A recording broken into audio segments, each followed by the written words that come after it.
प्रधानमंत्री आदरणीय नरेंद्र मोदीजींनी देशातल्या 144 करोड लोकांना एक अनोखी भेट दिलेली आहे। GSTचे 4 स्लॅब कमी करून 2 स्लॅबमध्ये सगळ्या वस्तू आणलेल्या आहेत आणि विशेषतः आपल्या प्रपंचाला घरगुती लागणाऱ्या असतील, भाजीपाला, खाद्य, अन्न या सगळ्या गोष्टी 5% स्लॅबमध्ये आणलेल्या आहेत। त्यामुळं लोकांची मोठ्या प्रमाणात बचत व्हायला लागलेली आहे। सणासुदीचे उत्सवाचे दिवस आहेत, नवरात्र सुरू आहे, दिवाळी येणार आहे आणि त्यामुळे लोकांना या सगळ्या उत्सवामध्ये खरेदी करायचे, कपडे घेत आहेत, कोण नवीन TV घेत आहे, फ्रीज घेत आहे, गाड्या घेत आहेत।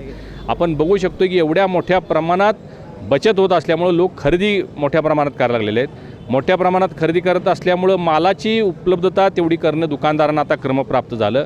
मालाची उपलब्धता करण्यासाठी मालाची निर्मिती करणंसुद्धा उद्योजकांना तेवढंच क्रमप्राप्त आहे। माल उत्पादन करण्यासाठी रोजगार निर्माण होतोय, अशी एक मोठी साखळी भेट म्हणून प्रधानमंत्री मोदींनी देशाला दिलेली आहे। आम्ही भारतीय जनता पार्टीच्या वतीनं सर्व पदाधिकारी, कार्यकर्ते प्रत्येक दुकानामध्ये जाऊन त्या उद्योगपतींना किंवा त्या दुकानदारांना विनंती करतो की गर्व से कहो हम स्वदेशी आहे ही प्लेट आम्ही त्यांना देतोय, त्यांनी काउंटरवर लावावी